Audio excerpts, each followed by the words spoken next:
Welcome to Riverside Park, the home of Jed-Forest Rugby Club, who have a new manager this season in Cliff Livingston, former Musselburgh man. We caught up with him earlier to find out his thoughts on the season ahead. When I was coaching at Haddington, I had a good affinity with the committee boys and boys that coached here at Jed.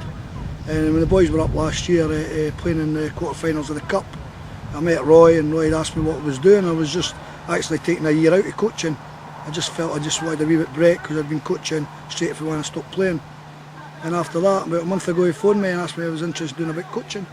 I come down and met him, myself and John Davison and went on for there.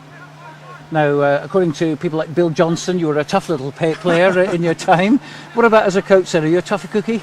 I just expect players to give their lot. If they give their lot, then you can't ask for anything more. I mean, what you've got to get to players is honesty, because a lot of boys will tell you they'll give you it and they don't.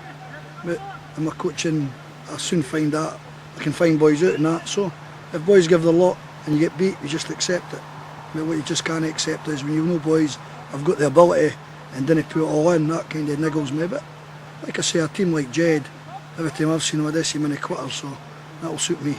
Yeah, a lot of heart in the team, isn't there? Well, I think you find that with small like villages and towns like Jed-Forest. The boys that play here are here because they want to be here.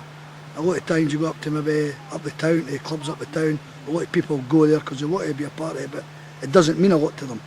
You come here, it means a lot to the boys because they're playing for Jed-Forest with the history in front of the boys. So that's why you kind of sometimes like coming here, because you get everything out the boys.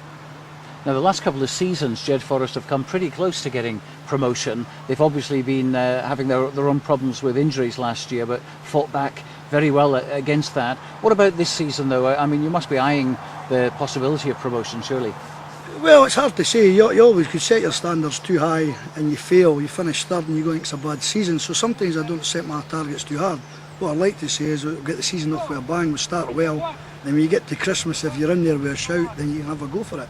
But I think this year, all the years I've been coaching, I think Prem 2 is the hardest league in the Premiership. There's some tough acts in there. If you're a border team, it is. Because, I mean, there's 5 border teams in there. So for these boys, it's good derby games. But if you win the games, you've got the bragging rights, so it should set you on stead.